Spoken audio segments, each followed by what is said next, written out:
TNPSC group 1A தேர்வு அறிவிப்பாணை என்பது வெளியிடப்பட்டிருக்கிறது. இந்த தேர்வுகளுக்கு இன்று முதல் விண்ணப்பிக்கலாம் என்று அறிவிக்கப்பட்டிருக்கிறது. விவரங்களோடு செய்தியாளர் பிரபாகரன் இணைப்பில் இருக்கீங்க. கூடுதல் தகவல்.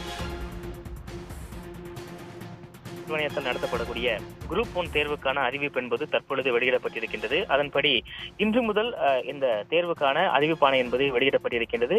இந்த தேர்வுக்கு விண்ணப்பிப்பதற்கான கடைசி நாள் ஏப்ரல் 30ஆம் தேதியாகும்.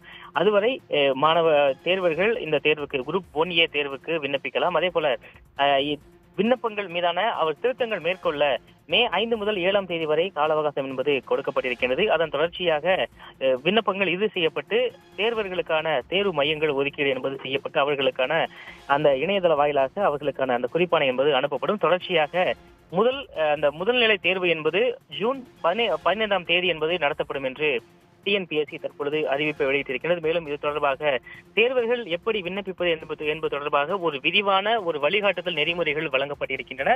புகைப்படங்கள் ஒட்டுவதிலிருந்து தேவையான விண்ணப்பங்களுக்கு தேவையான சான்றிதழ் நகல்களை வழங்குவது தொடர்பாக அனைத்தையும் பதிவேற்றம் செய்வது குறித்தான வழிகாட்டுதல் என்பது டிஎன்பிஎஸ்சி இணையதளத்தில் கொடுக்கப்பட்டிருக்கின்றது. தேர்வர்கள் tnpsc.gov.in என்கின்ற இணையதளம் மூலமாக இந்த விண்ணப்பங்களை பதிவேற்றம் செய்யலாம் என கொடுக்கப்பட்டிருக்கின்றது.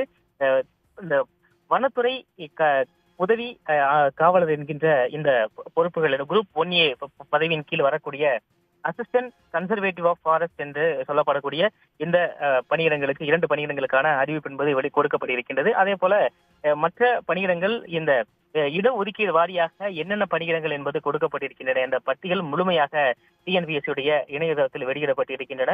தேர்வர்கள் இதனை முழுமையாக படித்து பார்த்து அதன் பின்பாக பொறுமையாக விண்ணப்பிக்கலாம் என்றும் அவசர கோலத்தில் விண்ணப்பிப்பதை தவிர்ப்பதற்காக முன்கூட்டியே முதல் கட்டமாக தேவையான தரவுகளை திரட்டி அதன் பின்பாக விண்ணப்பிப்பதை தொடங்கலாம் என்று டிஎன்பிஎஸ்சி அறிவித்திருக்கின்றது. தகவல்களுக்கு நன்றி பிரபாகரன். உடனுக்குடன் செய்திகளை தெரிந்து கொள்ள சன் நியூஸ் பெல் ஐகானை கிளிக் பண்ணுங்க.